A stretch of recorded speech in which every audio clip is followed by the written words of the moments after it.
किसी भी देवता को आधा चावल का दाना चढ़ेगा, स्वीकार कर लेंगे। आधी वस्तु चढ़ेगी, स्वीकार कर लेंगे। पर केवल एक देव अधिदेव महादेव ऐसे हैं जिन्हें बहुत सारा नहीं चाहिए।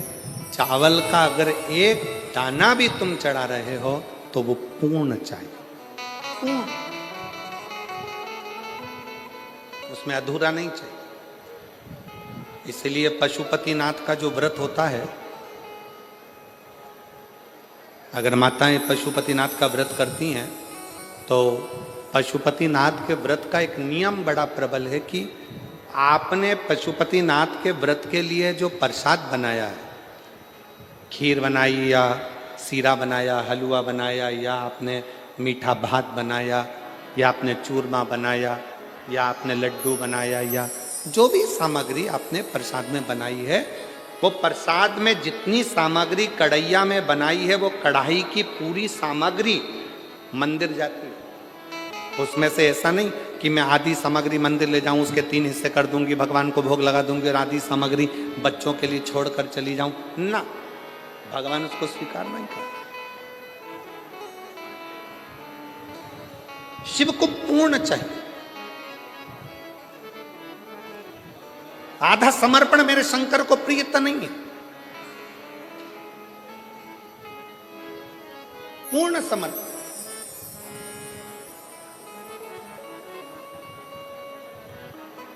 ये जितनी मेरी जीजियां कथा सुनने के लिए बैठी हैं, मेरे जितने जीजा कथा सुनने के लिए बैठे, आपसे निवेदन है, 7 दिन पूरी कथा नहीं सुन सकते, 5 दिन पूरी नहीं सुन सकते, 3 दिन पूरी नहीं सुन सकते, अगर 1 दिन की कथा भी आप शिव महापुराण की सुन रहे हैं तो पूर्ण सुने। कथा व्यास के आने से पहले, कथावाचक के आने से पहले कथा के पंडाल में बैठें, और कथा पूर्ण विराम होने के बाद जब आरती हो, कर्पूर गौरम हो, तब बाबा को प्रणाम कर कर, जमीन को, उस रज को नमन कर कर, जिस रज पर बैठकर आप इतने भाव से भगवान की कथा का रस तत्व ग्रहण कर रहे हैं, उस भूमि को नमन कर कर, अपने हृदय से लगाकर, शिव से प्रार्थना कर कर, फिर अपने अपने गंतव्य की ओर जाएं, पूर्णता में शिव, अधूरी नहीं, पूर्ण।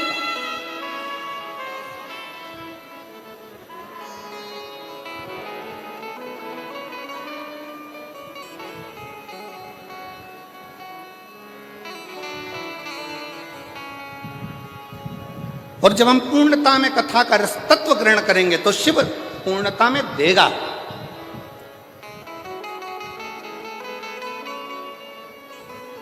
थोड़ा नहीं,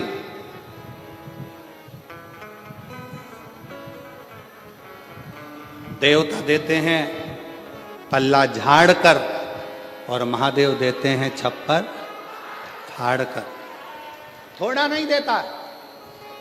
मेरा ओघड़दानी, मेरा शंकर, मेरा त्रिकालदर्शी, मेरा कैलाशी, मेरा विनाशी, मेरा शिव, मेरा त्रिपुंडधारी, त्रिशूलधारी, त्रिनेत्रधारी, त्रिलोकी का नाथ, मेरा शंभु जब भी देता है थोड़ा बहुत नहीं देता, बहुतायत, बहुत।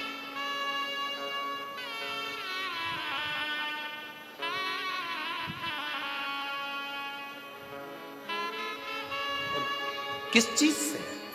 शंकर भगवान को ना तुम्हारा पीतांबर चाहिए, शंकर भगवान को ना तुम्हारा रतन चाहिए, शंकर भगवान को ना तुम्हारा माणिक चाहिए, शंकर भगवान को ना तुम्हारी मोती चाहिए, शिव जी को ना तुम्हारा आभूषण, ना रतन, ना माणिक, ना मोती। शिव जी को तो केवल एक भाव, तुम्हारे भीतर का निर्मल मन सोमोही, तुम्हारे भीतर का शुद्ध भाव,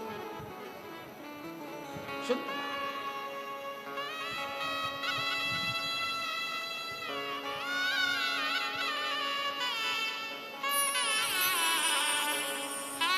इसी राजस्थान की मीरा माँ, मीराबाई,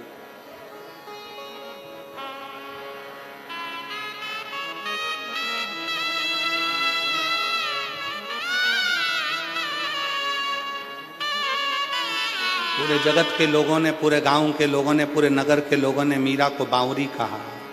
मीरा भई रे बावरी।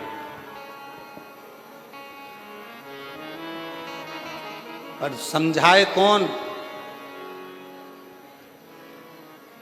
ज्यादा धन मिलता है तो लोग पागल होते हैं, बहुत ज्यादा प्रेम होता है तो लोग पागल होते हैं, और जिसको स्वयं गिरधर गोपाल मिल गया हो तो वो पागल नहीं हो सकता क्या? जरा विचार करिए।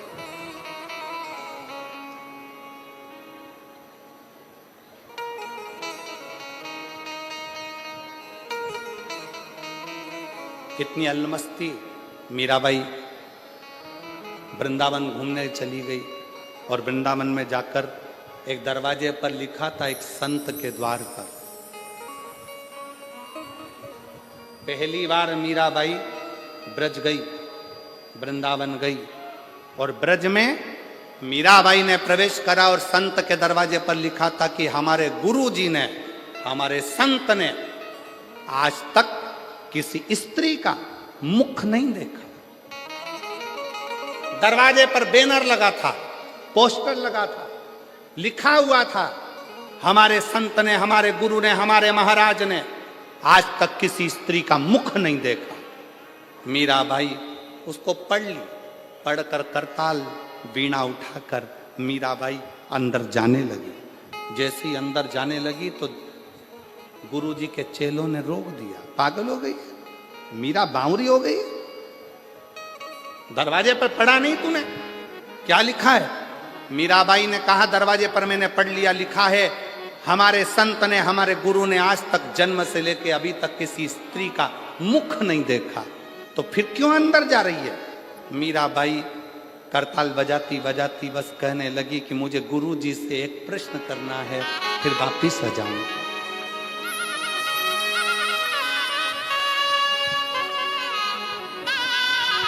केवल एक प्रश्न। मीरा कह रही है मुझे केवल एक प्रश्न करना है, मैं वापस लौट कर आ जाऊंगी। संत के दरवाजे पर पहुंचने पर गुरुजी के चेलों ने मीराबाई को पकड़ लिया, अंदर जाने नहीं दिया। मीराबाई छुड़ाई हाथ, करताल बजाती बजाती मीराबाई संत के दरवाजे पर अंदर प्रवेश कर गई और संत के सामने जाकर मीरा गिरधर को याद कर कर, स्मरण कर कर पुकारने लगी। जैसे ही पुकारा वैसे ही संत के नेत्र खुल गए। संत के नेत्र खुले और संत के नेत्र खुले। नेत्र खोलते से संत ने मीराबाई को देखा, देखते से ही कहा, मीरा तूने दरवाजे पर पड़ा नहीं था? मैंने आज तक जन्म से लेकर अभी तक किसी स्त्री का मुंह नहीं देखा, और तू मुझे अपना चेहरा दिखाने के लिए मेरे इस आश्रम में आ गई? क्यों? मीराबाई ने कहा, गुरुजी, महात्मा जी, बस एक प्रश्न का उत्तर लेने के लिए मैं तुम्हारे पास में आई हूं। कौन सा प्रश्न है जिसके चक्कर में तूने मेरी समाधि को तोड़ दिया? मीरा कहती है, मेरा प्रश्न केवल इतना है, क्या आप पुरुष हो? क्या आप पुरुष हो? संत हंसकर बोले, अरे ओ बावरी, मैं तुझे क्या स्त्री नजर आ रहा हूं? मीरा कहती है, ये मेरा उत्तर नहीं है, महात्मा जी आप उत्तर दो, क्या आप पुरुष हो? संत ने कहा, हाँ मैं पुरुष हूं। और मीराबाई ने करताल वीणा उठाई, चलने लगी, वापिस जाने लगी। संत ने रोक लिया, रुक मीरा, प्रश्न तूने पूछा था, उत्तर मैंने दिया, अब ये बता कि तूने ये प्रश्न क्यों किया? मीराबाई कहती है, बाबा जी मैंने अपने गुरु जी के मुख से सुना था कि ब्रज रज में तो केवल एक पुरुष है, बाकी की सब स्त्रियां हैं, इसलिए आप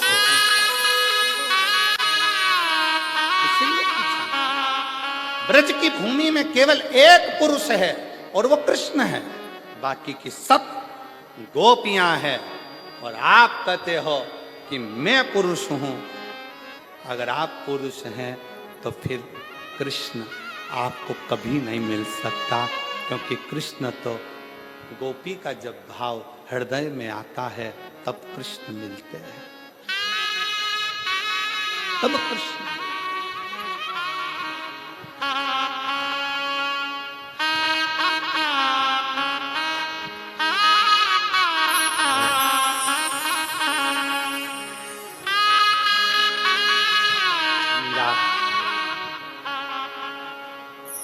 एक चरित्र भाव कहें,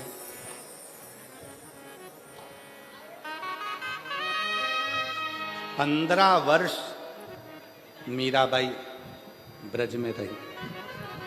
कितने वर्ष? जम के बोलो जरा, जम के। 15 वर्ष मीराबाई ब्रज में रही। 15 वर्ष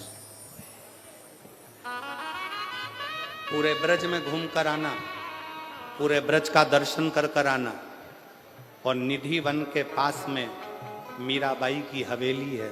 एक बार पूरा ब्रज घूम लेना, और एक बार निधि वन के पास में दरवाजे पर लिखा है मीराबाई की हवेली।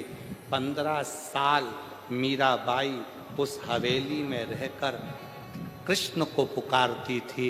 मीरा की आंख से आंसू बहते थे और कृष्ण पास में बैठकर आंसुओं को पोंछते थे। वो भारत की भूमि पर केवल एक ही स्थान है, वो मीरा की हवेली है। और मेरा विश्वास कहता है रतनगढ़ के लोग वहां होकर आए होंगे, मेरा भरोसा कर। कौन कौन गए हो वहां? ब्रज में मीराबाई की हवेली में कभी पांव रख कर देखना, ब्रज में निधि वन के नजदीक में कभी मीराबाई की हवेली में जाकर देखना। मीराबाई की हवेली में जब आप जाओगे, सीढ़ी चढ़कर जब आप उसकी हवेली में, मीराबाई की हवेली में जब पहुंचोगे, आपको ऐसा लगेगा कि पास में से कोई गिरधर, कोई कृष्ण, कोई पुकारता हुआ आ रहा है और हमसे मिलकर जा रहा है। मिलकर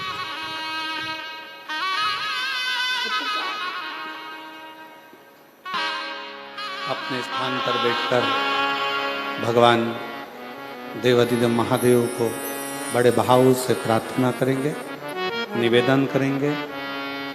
जिस प्रार्थना को करने के लिए शिव भक्त शिव जी की कथा में, शिव पुराण में पहुंचते हैं, वही प्रार्थना आप और हम बड़े प्रेम से सब लोग मिलकर बड़े आनंद के साथ करेंगे। हृदय से बाबा को विनय करें, निवेदन करें। जिसको आता है वो साथ में बोलेंगे। जब प्रार्थना करने के बाद 2 क्षण के लिए मौन हो, तब अपने मन का भाव शिव को अवश्य सब साथ में बोलें।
भोला सब दुख काटो,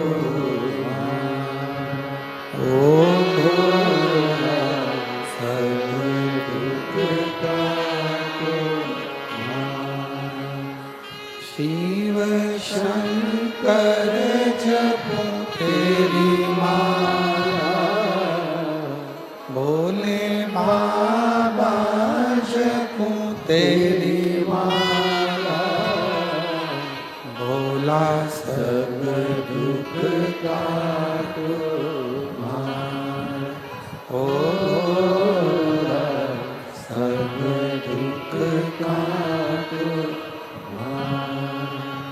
वेश है मंगल मंगलकारी वेश है मंगल मंगलकारी शमशान वासी हमारा शमशान वासी हमारा ओ भोला सब दुख काटो हमारा ओ भोला सब दुख काटो हमारा।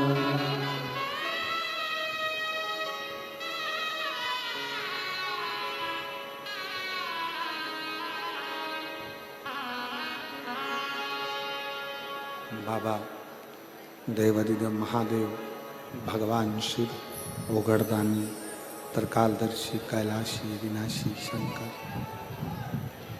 भगवान शिव की कथा कर शिव पुराण वर्णन कर रही है।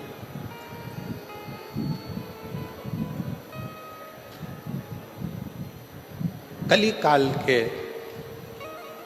एक स्वरूप का वर्णन मां पार्वती जी ने शिव जी से किया।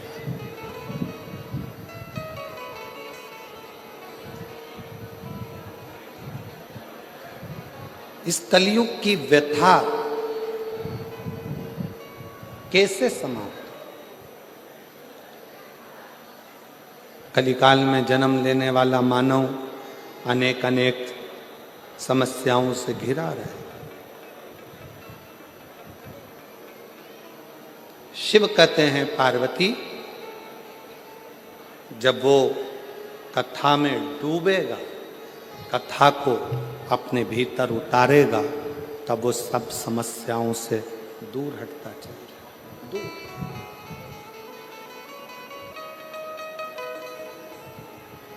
कितना बड़ा भी दुख सामने क्यों ना खड़ा हो, पर जिसने शिव की भक्ति करी है, शंकर की आराधना करी है, वो खाली नहीं, खाली नहीं।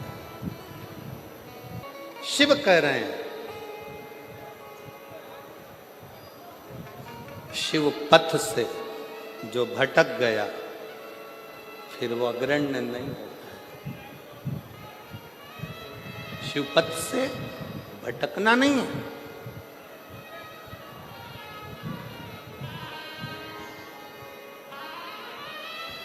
आज के जमाने में आप थोड़ा सा मंदिर जाना चालू करो, लोग आपको ताना देना चालू कर देते।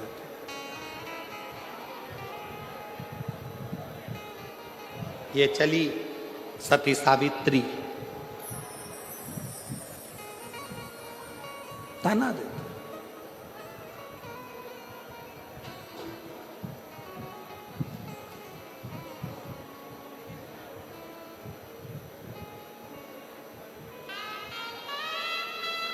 कल एक माता जी ने, कल नहीं परसों के दिन, जब हम डीडवाना में एक दिन के लिए परम पूज्य स्वामी जी श्री 1008 श्री विष्णु प्रपन्नाचार्य जी महाराज जी स्वामी जी ने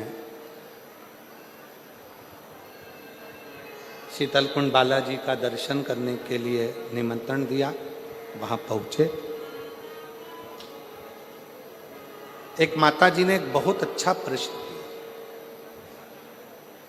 बहुत अच्छा प्रश्न, कि गुरुजी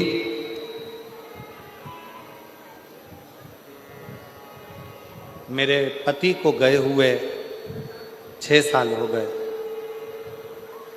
क्या मैं शिव जी के मंदिर में जाकर शंकर को जल चढ़ाऊं तो कोई बुरी बात है, कोई गलत है?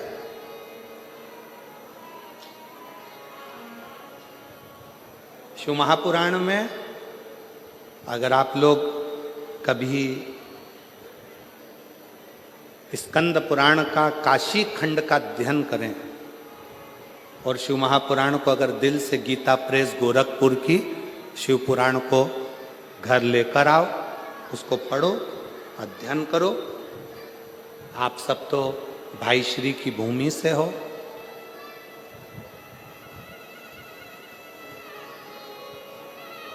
भाई श्री हनुमान प्रसाद जी पोद्दार जी की जन्मस्थली से हो।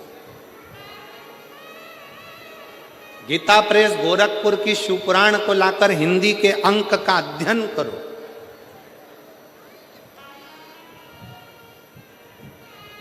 स्कंद पुराण का काशी खंड का अध्ययन करो, देवी भागवत का अध्ययन करो, लिंग पुराण का अध्ययन करो। एक एक पुराण का श्रेष्ठता से जब आप अध्ययन करेंगे तो शंकर पार्वती जी का एक संवाद जो काशी में नंदन वन में शंकर जी ने पार्वती जी से कहा, उस संवाद का स्मरण आपकी बुद्धि में रहेगा। बुद्धि में रहेगा कि एक स्त्री, एक नारी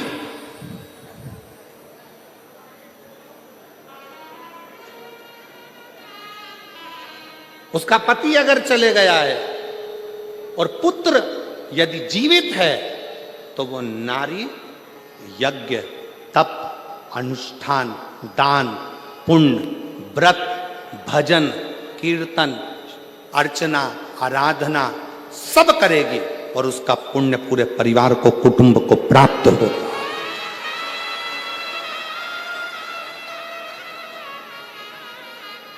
कौन कहता है कि पति चले गया तो मंदिर मत जाना, पूजन मत करना, अर्चना मत करना, आराधना मत करना, शिव स्तुति मत करना, व्रत मत करना, भगवान का भजन मत करना, कीर्तन मत करना? कौन कहता?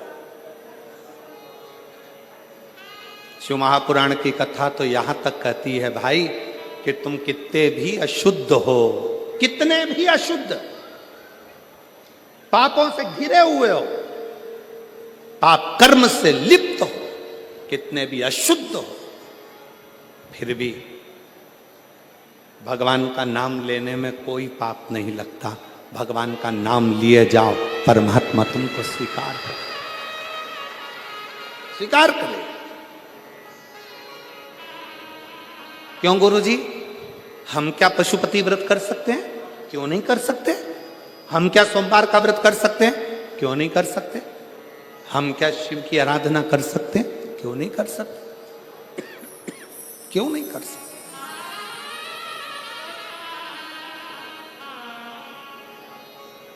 सुनो,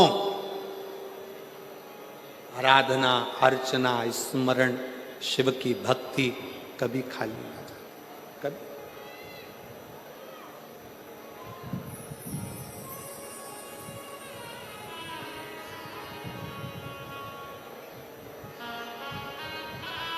महाराज,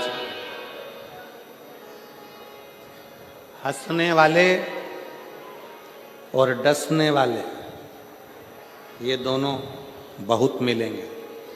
जम के बोलो, कौन कौन?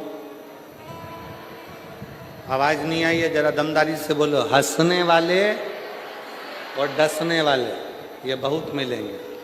आप शंकर जी के मंदिर में जाना चालू करोगे, शिव जी का भजन करना प्रारंभ करोगे, शिव भक्ति करना प्रारंभ करोगे, आप भजन कीर्तन में ज्यादा डूबने लगोगे तो हंसने वाले बहुत मिलेंगे। हंसेंगे, ताना कसेंगे, अपशब्द बोलेंगे, गालियां देंगे, आड़ा टेढ़ा बोलेंगे। और जब ये हंसते हंसते तुम्हारे पर ताना कसते कसते थक जाएंगे और तुम शिव जी की कृपा से भोलेनाथ तुम्हारा हाथ पकड़कर तुम्हें उन्नति की सीढ़ी पर चढ़ा देंगे तो ये डसना प्रारंभ करो।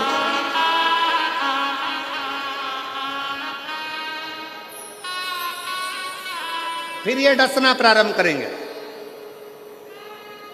कैसे चोट पहुंचाई जाए, कैसे तकलीफ दी जाए, कैसे कष्ट दिया जाए, फिर ये धीरे धीरे डसना प्रारंभ। दो मिलेंगे आपको, एक हंसने वाले, दूसरे हंसने दो। आग लगे बस्ती में, जरा जम के बोलो, अपन रहो मस्ती। क्या किसको रोइए, चादर तान के सोइए। टेंशन लेके अपन कौन सी जिंदगी अपनी अच्छी कर ले। पति दुकान से आता है, मुंह उतरा रहता है, क्या हो गया, आज नौकर नहीं आया। फिर आया, आज क्या हो गया, ग्राहक नहीं आया। अब क्या हो गया, व्यापारी माल नहीं भेज रहा। अब क्या हो गया, पैसा अटक गया। जब देखो जब मुंह उतरा, मुंह उतरा, मुंह उतरा। रोज चेहरा उतरा रहता है प्रतिदिन, और रोज का जीवन हम ऐसे ही काटते चले जा रहे हैं। दुख दुख दुख हमारे जीवन में समाहित होते चले जा रहे हैं। हम मुस्कुराना भूल गए, हम हंसना भूल गए। शिव पुराण की कथा कहती है, तुमसे तो अच्छा तुम्हारे दरवाजे पर आने वाला भिखारी है, जो भीख मांगता है तुमसे, तुम्हारे दरवाजे पे खड़े होके कुल्फी खरीद के चूस चूस कर खाता है।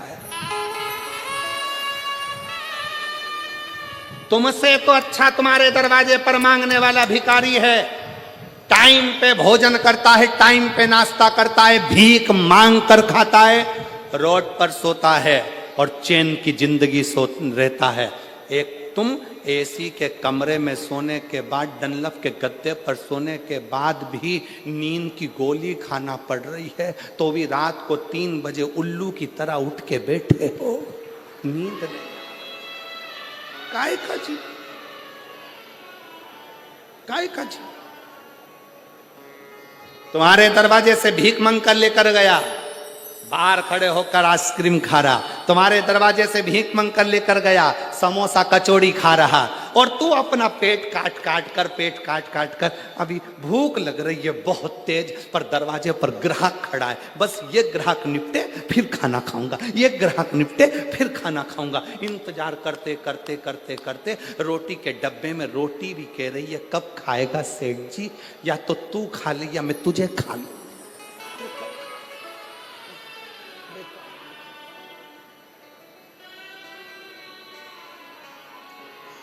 निकलता गया समय, निकलता गया। अभी आज कथा का 3रा दिवस हो जाएगा, 4 दिन कथा पूर्ण हो जाएगी। रतनगढ़ वाले कई लोग सोच में पड़े रहेंगे, बहुत गर्मी पड़ रही है, जाऊंगी जाऊंगी। अरे भाई, अरे मिलती है शिव नाम की दौलत कभी कभी, होती है अपने रतनगढ़ में शिव पुराण कभी कभी। ना जाने कौन से भाग्य खुले, क्या करुणा हुई, क्या कृपा हुई, जो शिव ने ये कथा रतनगढ़ की पवित्र भूमि पर दी है। ये आपके भाग्य की कृपा, भाग्य।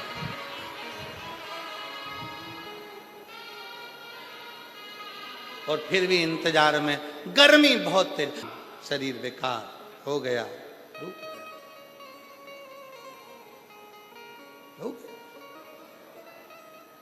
करो भजन उसका, स्मरण उसका, चिंतन उसका।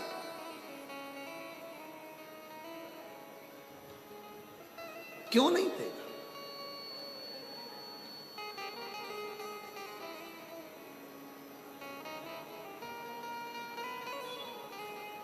हंसेंगे लोग, ताना देंगे लोग। मंदिर जाती है, बाबा सुन नहीं रहा, झोली भर नहीं रहा, सुनता नहीं है। ताने देंगे लोग, अपशब्द कहेंगे लोग, आड़ा टेढ़ा बोलेंगे लोग, बाबा सुन नहीं रहा, सुन नहीं। पर घबराना नहीं, वो शिव है, वो शंकर। हंसने वाले हंसेंगे, ताना कसने वाले ताना कसेंगे, अपशब्द बोलने वाले अपशब्द कहेंगे, आड़ा टेढ़ा बोलने वाले बोलते रहेंगे। पर तुम यदि शंकर के मंदिर में झाड़ू लगा रहे हो, पोछा लगा रहे हो, सेवा कर रहे हो, एक लोटा जल समर्पित कर रहे हो, शिव महापुराण की कथा में आए हुए दूर दूर से आए इन शिव भक्तों का मुख झूठा करा रहे हो, किसी भी भाव से तुम उनकी सेवा में लगे हो, समझ लेना 3 महीने के अंदर मेरा बाबा तेरी झोली जरूर भरेगा। एक विश्वास, मानो तो मैं गंगा मां हूं, ना मानो तो बहता। आप मानो तो शिव है, ना मानो तो कंकर शंकर, ना मानो तो कंकर।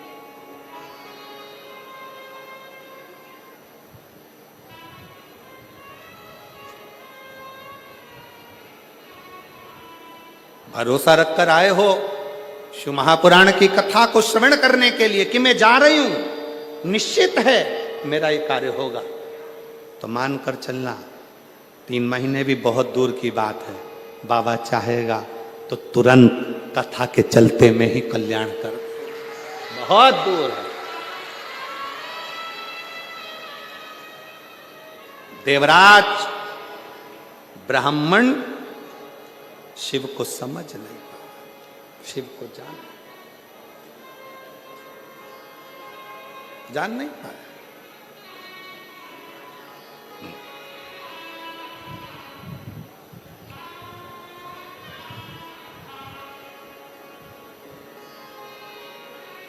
ऐसे कई लोग ताना देते हैं, अपशब्द कहते हैं, आड़ा टेढ़ा बोलते हैं, ताने पर ताना देते हैं, पर घबराना नहीं है।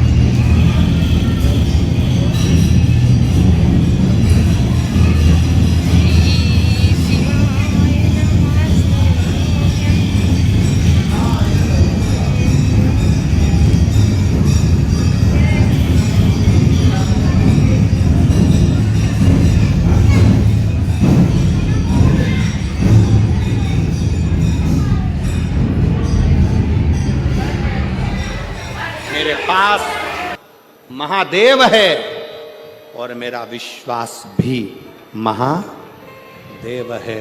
वो मुझे डूबने नहीं दे, वो डूबने नहीं दे।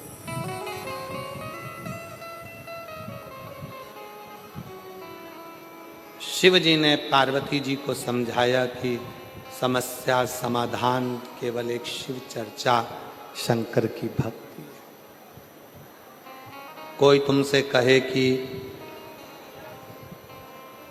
शिव जी को जल मत चढ़ाओ, शंकर के मंदिर मत जाओ, भगवान का नाम मत लो, शिव तत्व का स्मरण मत करो, जो बुरी बात कहे उसका संग छोड़ दो और अच्छे संग की ओर बढ़ो, अच्छे संग।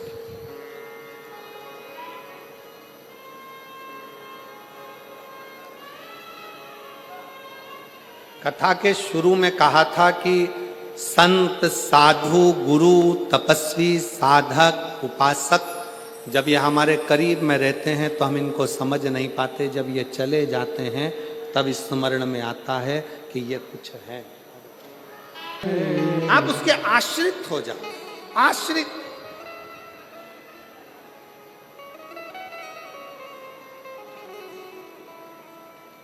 देवराज नहीं जानता था शिव तत्व को, देवराज नहीं समझता था भगवान शंकर के उस स्वरूप को, नहीं समझता। देवराज नहीं जान पाता था भगवान शंकर के प्रतिबिंब को, शिव के स्वरूप।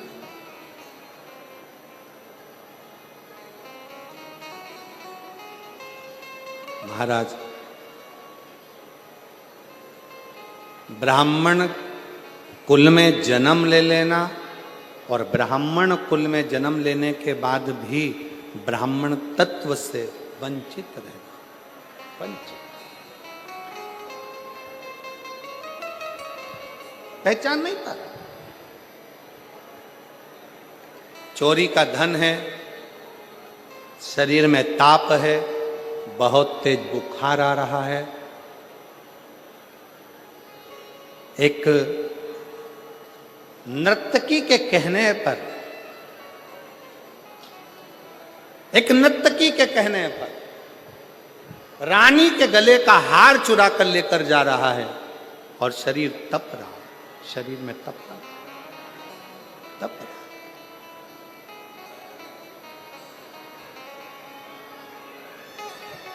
अब सोचा शरीर में इतना तेज बुखार आ रहा है, कहां जाऊं, कहां पहुंचूं, इतना तेज शरीर तप रहा है, कहां जाऊं।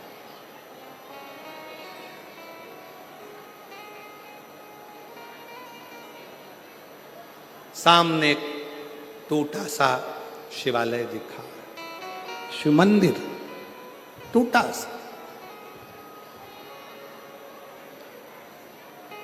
और टूटे से उस शिवालय में प्रवेश कर दिया, टूटे से उस शिवालय में प्रवेश कर दिया।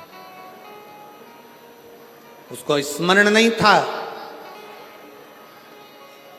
देवराज नाम के ब्राह्मण की माता रोज शिवालय में जाकर शंकर की आराधना करती है, रोज शिव मंदिर जाती है, रोज अर्चना करती है, रोज भजन पूजन करती है। और देवराज नाम के ब्राह्मण की माता के मरने के बाद ये देवराज ब्राह्मण कुल में जन्म लेने के बाद भी शिव को जान नहीं पाया। जिसके घर की माता के इतने संस्कार थे, उन संस्कारों में घिर नहीं पाया, उन संस्कारों से वंचित रहा, वंचित।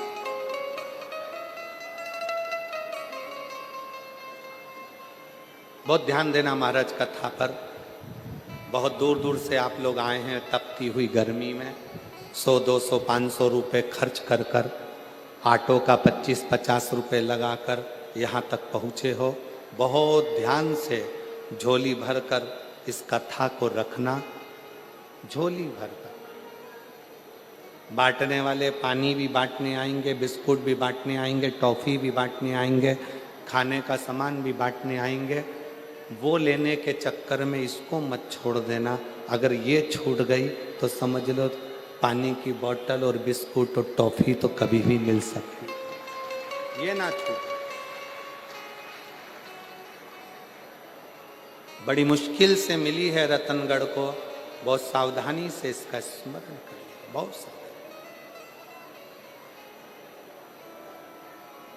एक बात हम कहना चाहेंगे, हमने बचपन में सीखा है, आपने भी देखा होगा, आप भी माँ हो, बच्चे को माँ अपनी गोदी से जब नीचे उतारती है तो बच्चा ऐसे ही नहीं उतर जाता।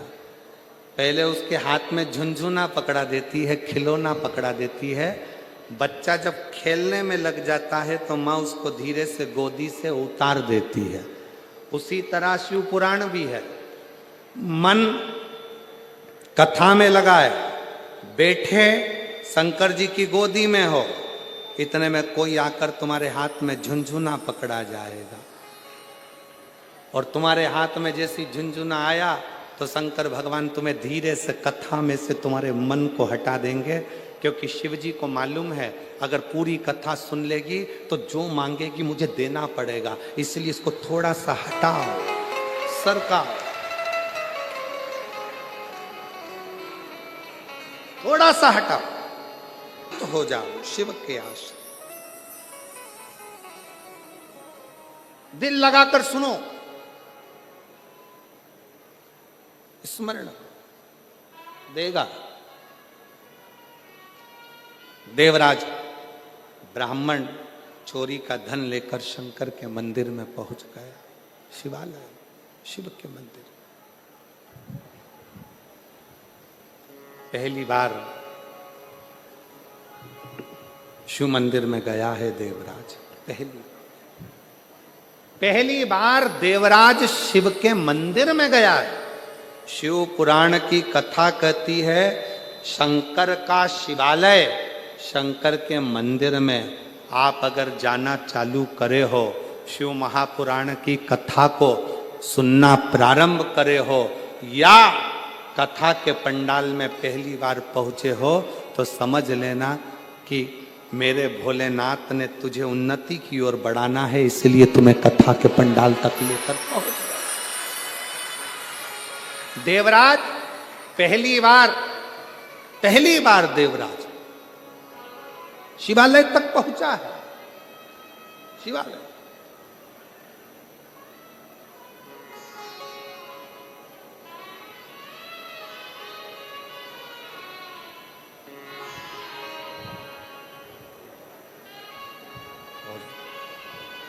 बाबा से विनय कर बैठा। शिव को पहचानता नहीं है, शिव को जानता नहीं है, शंकर के मंदिर कभी नहीं गया, शंकर का स्मरण कभी नहीं करा, शंकर की भक्ति में कभी नहीं डूबा, शिव अर्चना में कभी नहीं, कभी नहीं।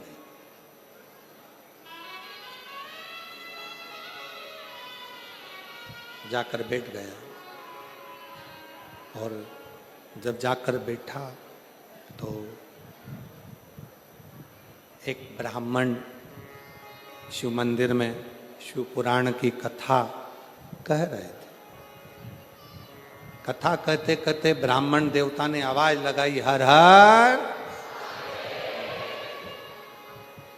जैसे ही आवाज लगाई, देवराज ब्राह्मण के शरीर में ताप था, मस्तक में दर्द था, उसको चिढ़ छूटने लगी कि मैं कहां आ गया, कहां, मैं किस जगह पर आ गया। शिव कथा कह रहे, भगवान शंकर का संवाद कर। कभी देवराज चिढ़ रहा, जैसे ही हर हर महादेव कहा, अंदर से चिढ़ उत्पन्न, अंदर से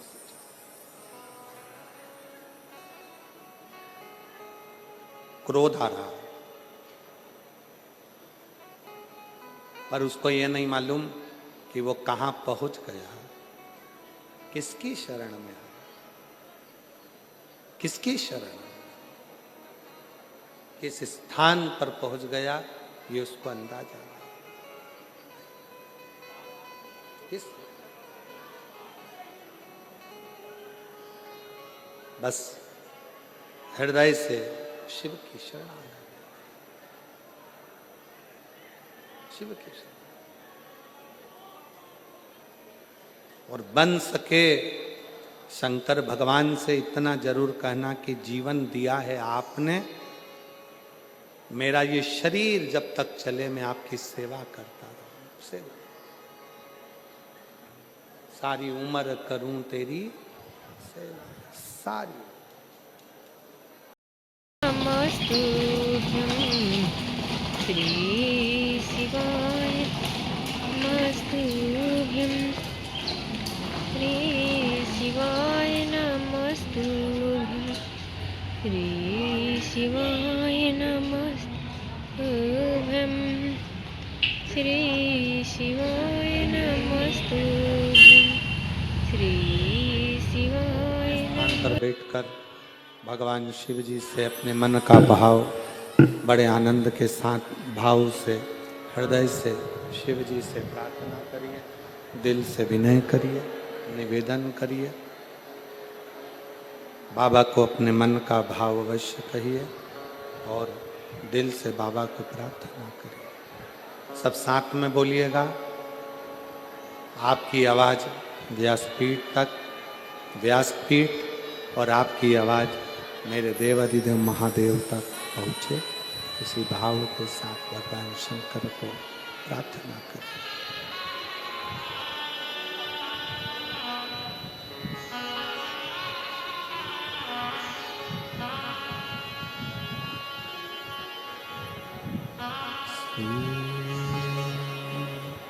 शिवाय नमस्तुभ्यं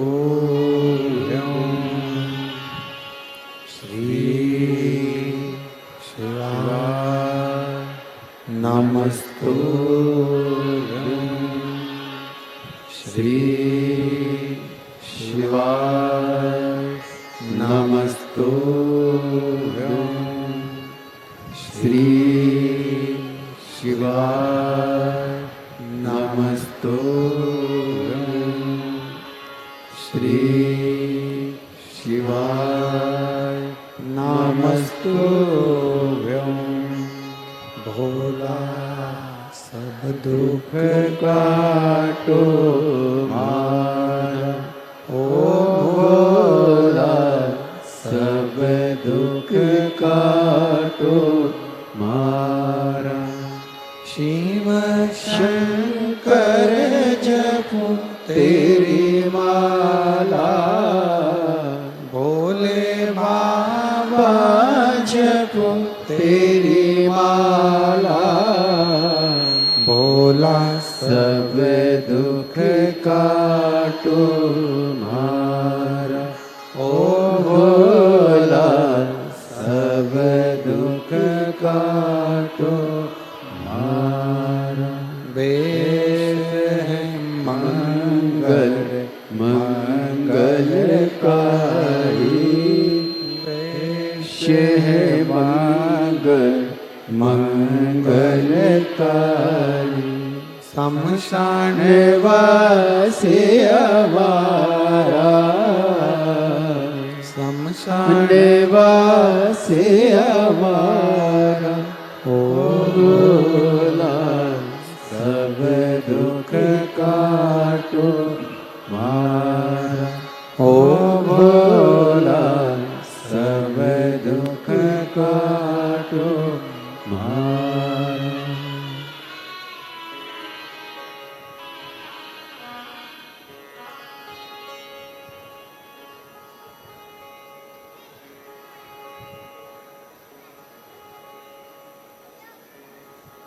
बाबा देवाधिदेव महादेव भगवान शिव ओगरदानी त्रिकालदर्शी कैलाशी विनाशी शंकर की पवित्र कथा कह रही है, शिव तत्व कह रहा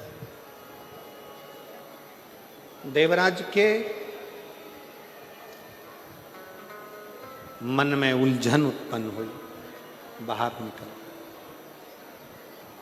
और देवराज मंदिर को छोड़कर जैसे ही बाहर निकला, एक बेलपत्र के वृक्ष के नीचे देवराज पहुंचते से ही उसके प्राण छूट गए, उसके प्राण गए। देवराज के जैसे ही प्राण गए, स्वयं शिव देवराज को लेने के लिए। देवराज के मन में एक संशय उत्पन्न हो गया, मैं पापी, चोरी करा, ब्राह्मण कुल में जन्म लेने के बाद भी अच्छा कर्म नहीं करा, भटकता रहा, फिर भी मेरे को लेने शंकर जी आए हैं, ये कारण क्या? स्वयं शिव जी ने कहा, देवराज एक तो एक क्षण की शिव पुराण की कथा सुनी, दूसरा बेलपत्र की छांव में प्राण छूटे, तीसरा तेरी माँ शंकर के शिवालय में जाकर एक लोटा जल चढ़ाती रही। जो स्त्री, जो नारी शंकर के मंदिर में जाकर एक लोटा जल चढ़ाती है, वो अपने मायके और ससुराल के 71 पीढ़ी को पार उतार देती है। ये फल है। एक बिंदुक नाम का ब्राह्मण, जिसकी धर्म पत्नी का नाम चंचूला था। और ध्यान देना, डीडवाना में जो माता ने प्रश्न किया था कि वैधव्य नारी क्या शिव का स्मरण कर सकती है, तो ये शिव पुराण की कथा कह रही। चंचूला का पति पानी में डूबकर मरा था। 3 तरह से मरे हुए व्यक्ति को मोक्ष नहीं मिल पाता, पानी में डूबकर मरे हुए, स्त्री के हाथ से मरे हुए और सर्प के डसे से मरे हुए। फिर भी मुक्ति, फिर भी मोक्ष।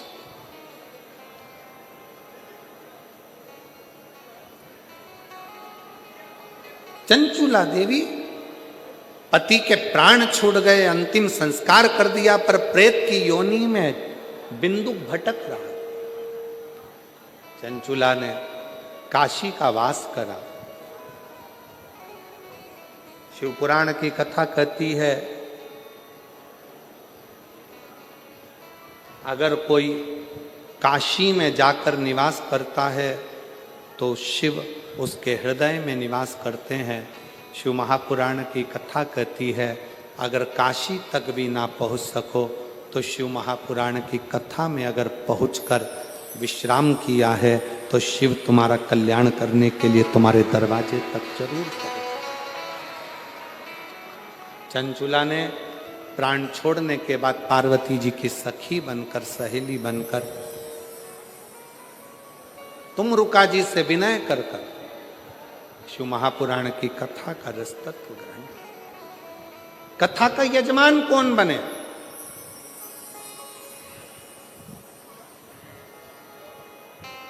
कौन बने? तब स्वयं शंकर भगवान और पार्वती जी 16 दिन तक शिव और पार्वती जी ने श्रृंगार करा। ईश्वर जी और गोरा जी बनकर, गणा और गौर बनकर 16 दिन श्रृंगार कर कर यजमान पद ग्रहण किया और शिव पुराण के यजमान बनकर कथा का रस तत्व ग्रहण। पहले के लोग जब गणगौर की पूजन होती थी, ईश्वर जी गोरा जी पूजाते थे, तो सास से बहुओं पूछती थी ये कौन है, तो कहे शंकर और पार्वती है। फिर बहुएं पूछती थी मम्मी शंकर पार्वती जी ने इतना सुंदर स्वरूप क्यों धारण करा, तो सासुओं ने उसका उत्तर नहीं दे पाती थी। पर जब से लोगों ने शिव पुराण की कथा सुनी है, तब से लोगों के मन में ये बात आ गई कि ईश्वर जी और गोरा जी शंकर की कथा के यजमान बने थे। 16 दिन श्रृंगार करा था, 16 दिन की गंगोर के साथ ईश्वर जी और गोरा जी कथा का रस तत्व ग्रहण करते हैं।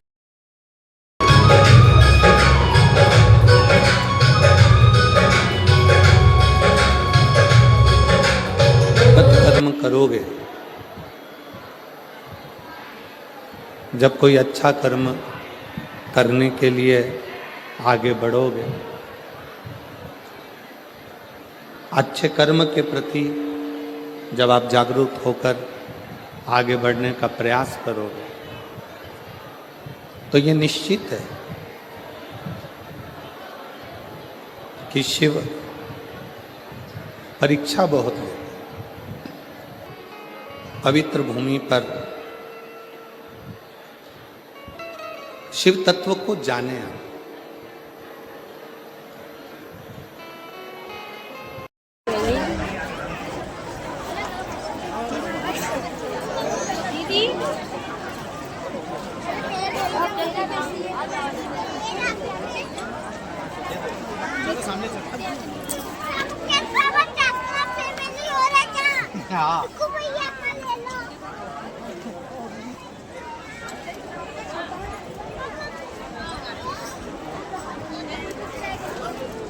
देवराज नामक का ब्राह्मण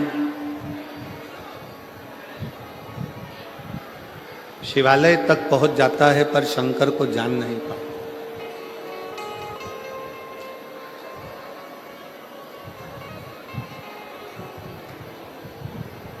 जैसे कोई संत, कोई साधु, कोई सन्यासी, कोई तपस्वी, कोई साधक, कोई उपासक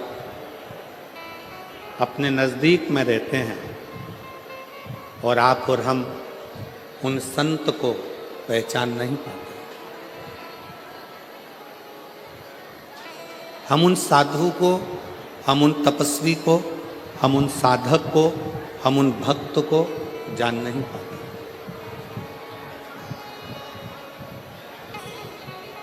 जब वो संत, जब वो साधु, जब वो सन्यासी तपस्वी चले जाता है, तब हमारे स्मरण में आता है कि हमने उस हीरे को पहचाना, हमने उसको जाना नहीं।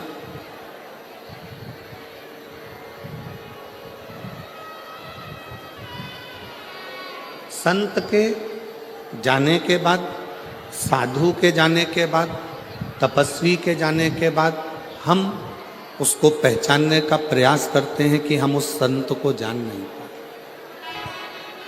एक बात बताइएगा, रतनगढ़ वाली जीजियों और रतनगढ़ के जितने जीजा बैठे हैं वो,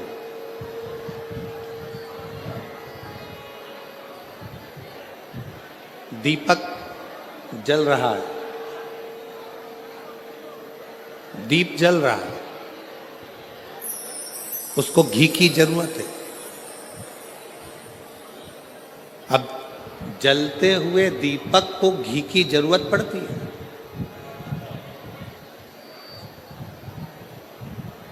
जलते हुए दीपक को घृत की जरूरत है।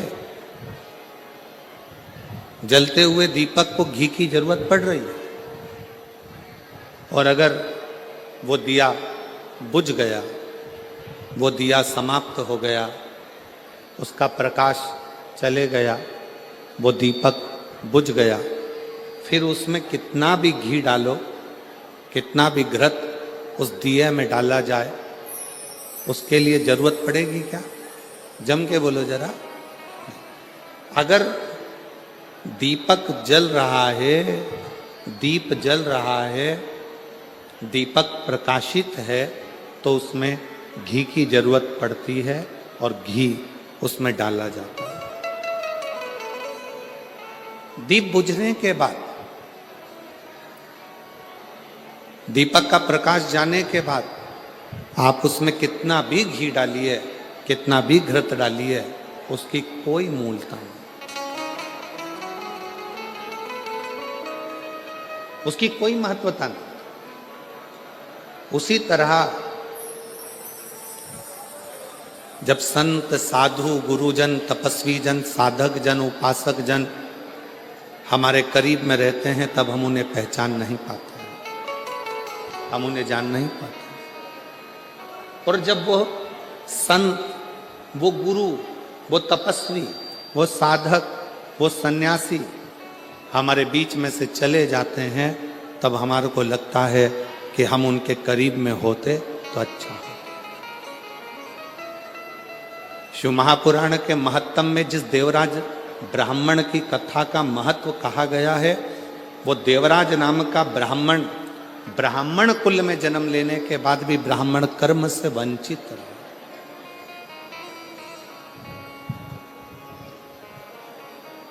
अपने कुल में, अच्छे कुल में जन्म लेने के बाद भी वो ब्राह्मण कर्म से वंचित रहे।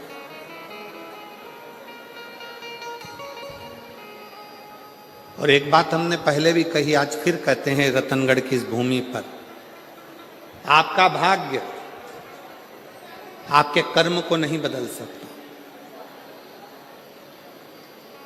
आपका भाग्य आपके कर्म को नहीं बदल सकता।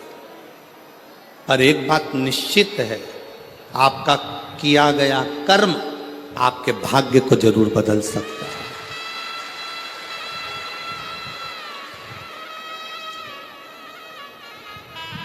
भाग्य कर्म नहीं बदलेगा।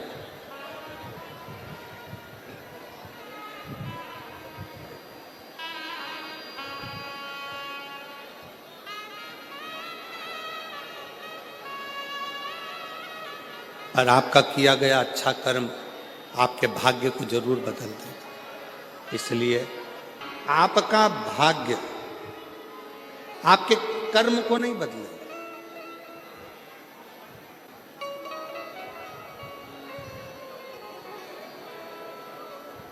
पर आपका कर्म आपके भाग्य को बदल कर रख देगा। श्रेष्ठ कर्म करो।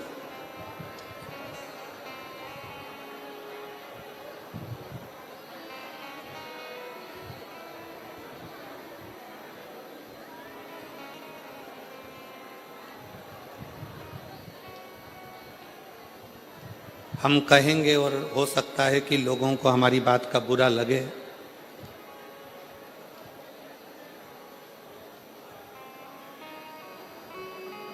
पूर्व में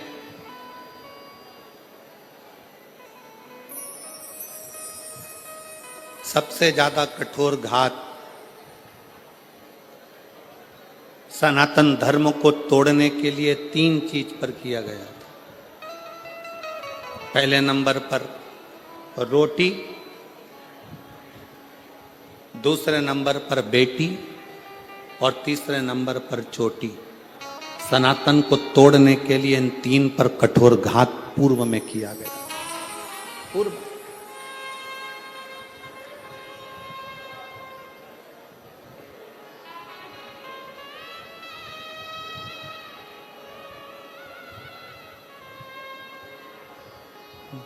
बड़ा विचित्र कठोर घात किया था।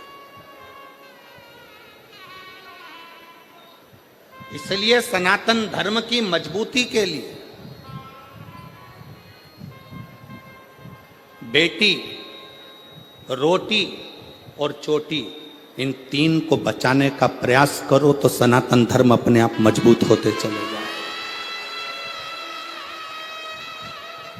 और मेरा बेटियों से निवेदन है, जितनी मेरी बेटियां बैठी हैं, जितनी मेरी रतनगढ़ की मेरी बेटियां जितनी विराजमान हैं, उन बेटियों से निवेदन करूंगा, तुम्हारे माता पिता ने तुम्हें परवरिश करने में कोई कमी नहीं रखी है। तुम्हारे माता पिता ने, और जितने आस्था चैनल पर सुन रहे हैं, जितने फेसबुक यूट्यूब पर कथा श्रवण कर रहे हैं, उनसे भी कहूंगा, मेरी बेटियों, तुम्हारे माता पिता ने तुम्हारी परवरिश करने में, तुम्हारी पढ़ाई कराने में, तुम्हें बड़ा करने में, तुम्हें वस्त्र पहनाने में कोई कमी नहीं रखी। अच्छे कॉलेज में भेजने में कोई कमी नहीं रखी। तुम्हें छोटे से गांव से उठाकर जयपुर तक, जोधपुर तक पढ़ने के लिए भेजा। पर मेरी बेटियों से निवेदन है, अपने माता पिता का सिर मत झुकने देना, उनके संस्कारों का स्मरण करते हैं।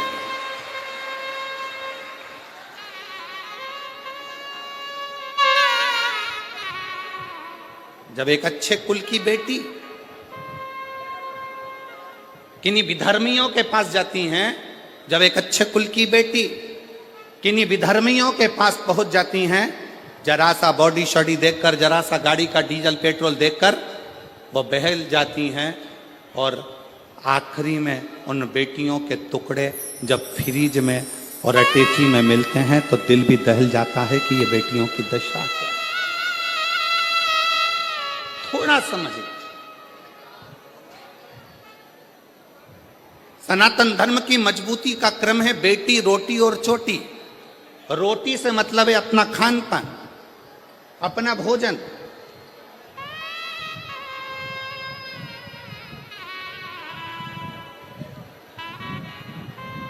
आज हम किस तरह का भोजन ग्रहण कर रहे हैं ये सब जानते हैं। आज हम कैसा अन्न भाग ग्रहण कर रहे हैं सारी दुनिया जानती है।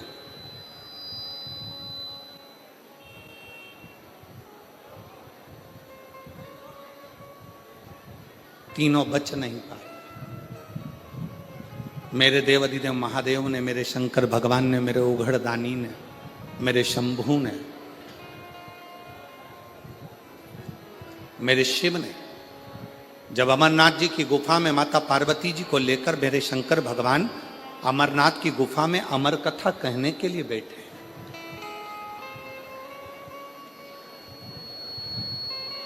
और पार्वती जी के मन में 5 संशय उत्पन्न हुए। उन 5 संशय में से एक संशय माता पार्वती जी का था,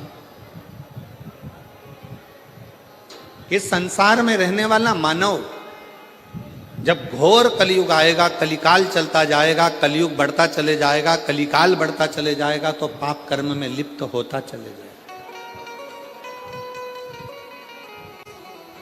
पाप कर्म में वो लिप्त हो रहा। संसार में ऐसा कलिकाल में कोई जन्म नहीं लेगा जिससे हाथ से, जिसके शरीर के द्वारा, जिसकी वाणी के द्वारा, जिसकी चित्त वृत्ति के द्वारा, जिसके नयन के द्वारा, जिसके हृदय के द्वारा, जिसके श्रवण के द्वारा पाप कर्म ना हुआ। ऐसा कोई नहीं जन्मा।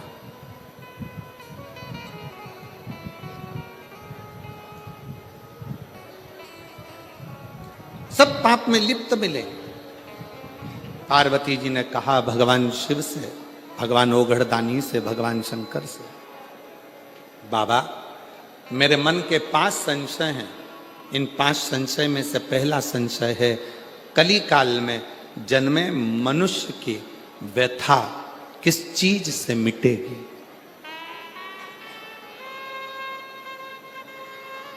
क्या करे कलयुग का मानव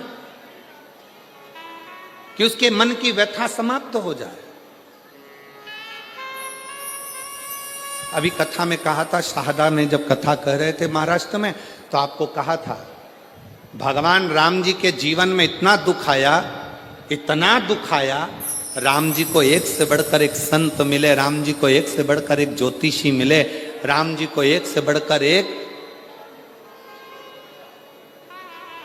दूरदृष्टि से देखने वाले संत, साधु, तपस्वी, साधक सब मिले, पर राम जी ने किसी को अपना हाथ दिखाकर ये नहीं पूछा कि मेरा भाग्य क्यों गड़बड़ है। संतों ने कहा राम जी से, राम क्या बात है, क्या हो गया? राम जी ने एक भी संत से, एक भी ऋषि से, एक भी साधु से, एक भी सन्यासी से, एक भी तपस्वी से, एक भी साधक से, मेरे राम जी ने ये नहीं कहा कि मेरी हाथ देखकर बता दो, मेरा भाग्य देखकर बता दो, मेरे पिता के प्राण चले गए, मुझे अयोध्या छोड़ना पड़ी, मुझे अपनी माता पिता का त्याग करना पड़ा, मैं चलते चलते वन में आया तो मेरी पत्नी भी चली गई, इतना दुख कि मुझे 14 वर्ष तक ये दुख भोगना पड़ रहा है, मेरे दुख का कोई हल हो तो बताओ। राम जी ने एक भी संत से, एक भी साधु से, एक भी सन्यासी से, एक भी तपस्वी से, एक भी साधक से अपना हाथ दिखाकर अपना भाग्य नहीं पूछा। राम जी ने कहा जीवन में बहुत समस्या है, पर उसका एक हल निश्चित है, और वो हल कौन सा है? जो तुलसी बाबा ने भी अपनी रामचरितमानस में लिखा कि कलयुग केवल नाम आधारा। तुलसी बाबा ने भी अपनी रामचरितमानस में लिख दिया कि कलयुग में केवल एक नाम की आधारशिला है। राम जी ने पूछा कोई ऐसा कर्म बता दीजिए, कोई क्या बताए? हाथ में भाग्य देखकर राम जी ने ये नहीं पूछा कि मेरा दुख क्यों आ रहा है, तकलीफ क्यों आ रही, कष्ट क्यों आ रहा है, कितने साल तकलीफ रहेगी, कितने साल दुख रहेगा, ये कितने साल भोगना पड़ेगा, ये राम जी ने नहीं पूछा। राम जी ने तो जाते से प्रणाम कर कर ऋषियों ने पूछा, राघव आपको क्या चाहिए? राम जी ने कहा मुझे शंकर की कथा का रसतत्व ग्रहण करा दो, क्योंकि मेरे जीवन की व्यथा को शिव कथा समाप्त कर सकती, मेरे जीवन की व्यथा को केवल शिव कथा समाप्त कर सकती। और मेरी जीजियां, जितनी रतनगढ़ की मेरी बहनें बैठी हैं, जितने मेरे जीजा बैठे हैं, जितनी बेटियां बैठी हैं, जितने बेटा बैठे हैं, जितनी मेरी माताएं बैठी हैं, आपसे निवेदन करूंगा, कार्यकर्ता अपना काम करेंगे, चिल्लाएंगे भी, सीटी भी बजाएंगे, बोलेंगे भी, तुम्हारे पास में खड़े होकर बातचीत भी करेंगे। आपका एक काम है, सिर पे पल्लू लेके उसके पांव पड़ करके देना। मैं 2 घंटे 3 घंटे मुझे कथा सुन लेने दे, इसके लिए मैं तरस रही थी और इंतजार कर रही थी इस कथा के लिए। मुझे सुनना, केवल श्रवण करना। पास में बैठी तुम्हारी बहन, तुम्हारी सहेली भी अगर तुमसे बात करे तो उसको हाथ जोड़ कर कह देना, एक दिन कथा टीवी पर नहीं आई, एक दिन कथा रतनगढ़ में नहीं हुई तो बेचैनी बढ़ गई कि हम रतनगढ़ वालों का कौन सा पुण्य थोड़ा थोड़ा कम हो गया था, ऐसा क्या हो रहा था जो हम कथा से वंचित हो रहे। पर ईमानदारी से बोलूं, रतनगढ़ वालों का पुण्य कम नहीं हुआ है, रतनगढ़ वालों की पूरी परीक्षा मेरे शंकर भगवान ने ली है और परीक्षा में पास हुई। पुण्य कम नहीं हुआ, रतनगढ़ वालों का पुण्य 4 गुना बढ़ा, उनकी बेचैनी 4 गुना बढ़ी, उनकी परीक्षा 4 गुना बढ़ी। और वो एक लाइन कहते हैं ना, तुझसे मिलने के लिए तेरी कसम, एक मुलाकात, पूरी इंतजार करते रहे। अपने अपने छोराओं से कहा, देखो जरा मोबाइल पे, देखो जरा कथा हो रही क्या, देखो जरा कथा हो रही है क्या, देखो जरा कथा हो रही है क्या, देखो जरा कथा हो रही है क्या। हम लाहौटी जी कहाँ बैठे हैं? लाहौटी जी आपको भी और पूर्व विधायक जी आपको भी धन्यवाद देते हैं, साधुता।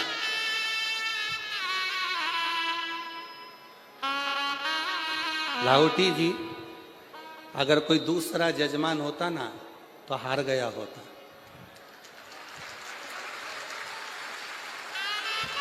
पर आपके साथ में माननीय विधायक महोदय जी भी एक एक बच्चा और एक एक बेटी तुम्हारे साथ कदम से कदम मिलाकर चल।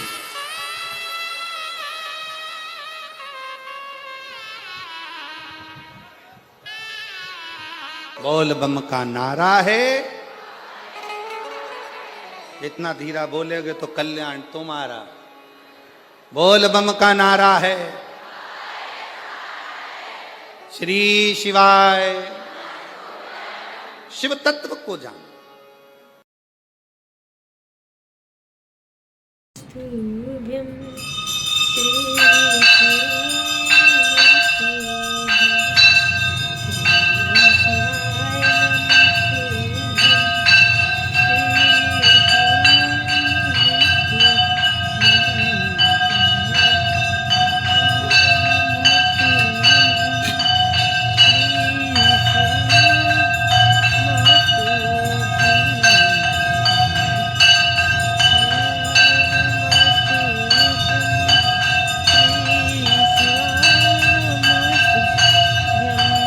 श्री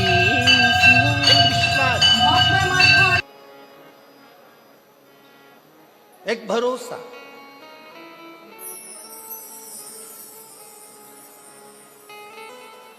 तुलसी बाबा ने कहा अपनी भाषा में कि कलयुग केवल, जम के बोलो या कलयुग केवल नाम धारा।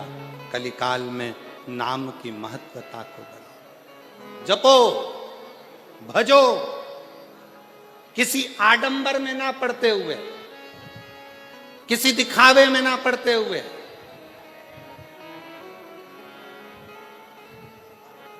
गलत जगह पर अपनी बुद्धि और चित्त को ना ले जाते हुए अपने मन को शिव में लगाने का प्रयास करो। शिव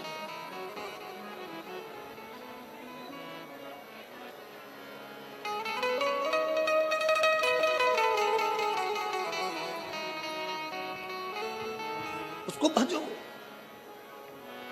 आप कथा सुनने के लिए बैठे हो, लाखों की संख्या में आप लोग आए हो, कथा श्रवण करने के लिए बैठे हो। आस्था चैनल पर भी कथा श्रवण कर रहे हो, मोबाइल पर भी कथा सुन रहे हो, पंडाल में बैठकर भी कथा सुन रहे हो। जब अपने घर से आप कथा के पंडाल के लिए चलना, तब ये विचार कर कर चलना कि बाबा मेरे दुख को तुझे काटना है। मैं तेरे आश्रित होकर, तेरी शरणागति लेकर, तेरा भजन करने के लिए, तुझे पुकारने के लिए आ रही हूं। मेरी सामर्थ्यता नहीं, क्योंकि मेरा दुख प्रबल, दुख प्रबल।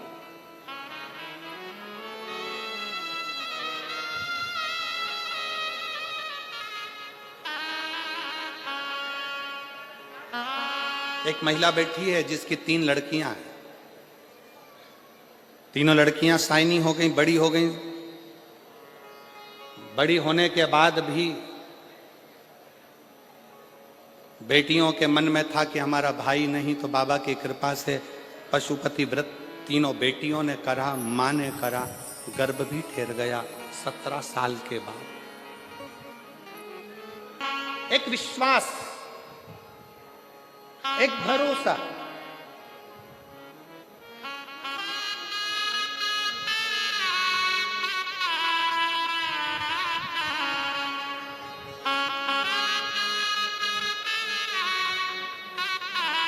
आप जिस भाव से भगवान को भजते हो, बाबा उस भाव से प्राप्त होता।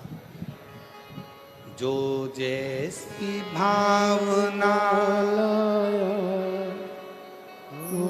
सब गाइए, सब बोलिए। मुझे उम्मीद है मेरी रतनगढ़ की जीजियों को टीवी पर सुनते सुनते कथा की एक एक लाइन का स्मरण, विश्वास है मेरा। अपने भाग्य से कर्म नहीं बदल सकता, पर अपने कर्म से भाग्य जरूर बदल सकता। एक मेहनत, एक लगन, एक परिश्रम,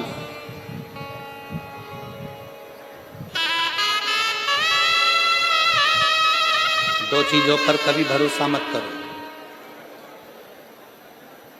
दो चीजों पर कभी भरोसा मत करो। पहले नंबर का घर में लगा हुआ पानी के टंकी का नल, और दूसरे नंबर पर कल। क्या क्या? जम के बोलो। नल और कल।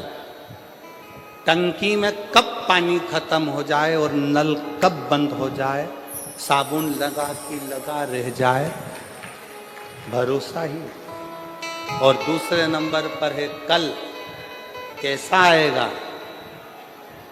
क्या होगा, किसको मालूम, किसको मालूम।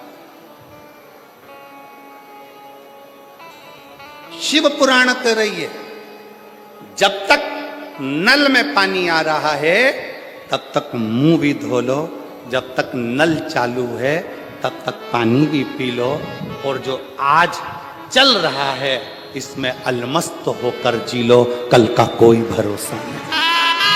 क्या भरोसा, क्या भरोसा।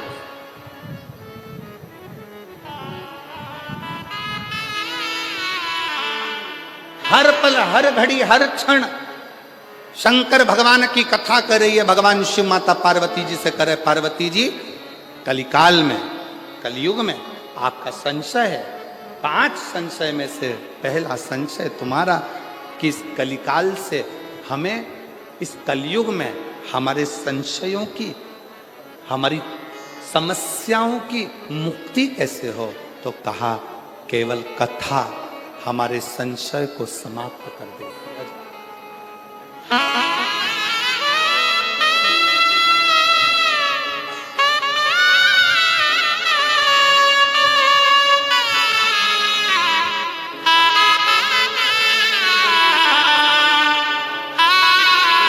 शंभो शंभो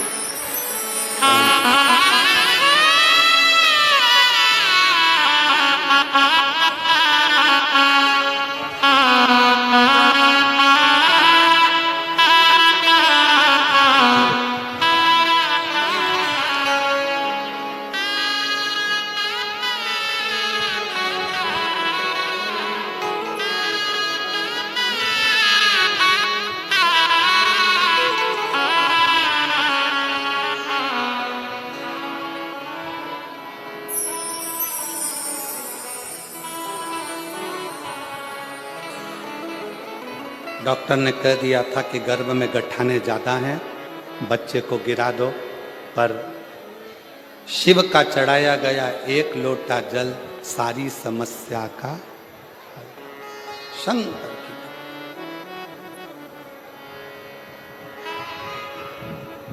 पार्वती जी का पहला संशय, मां जगत जननी जगदम्बा अंबा पार्वती जी का संशय, संशय।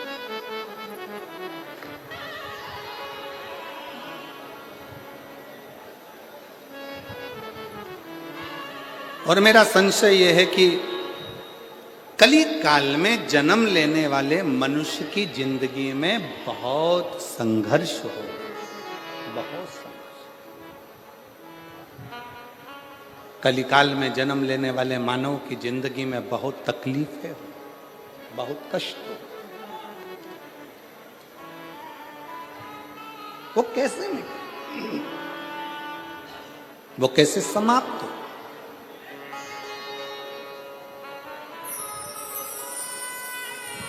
उसका एक तरीका मेरे शंकर भगवान ने कह दिया, सुनो पार्वती,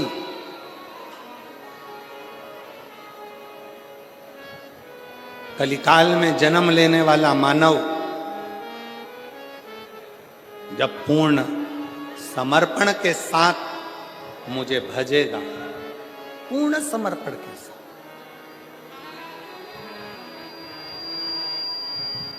कलियुग में जन्म लेने वाला मानव जब पूर्ण समर्पण के साथ, शिव जी को आधा समर्पण पसंद नहीं,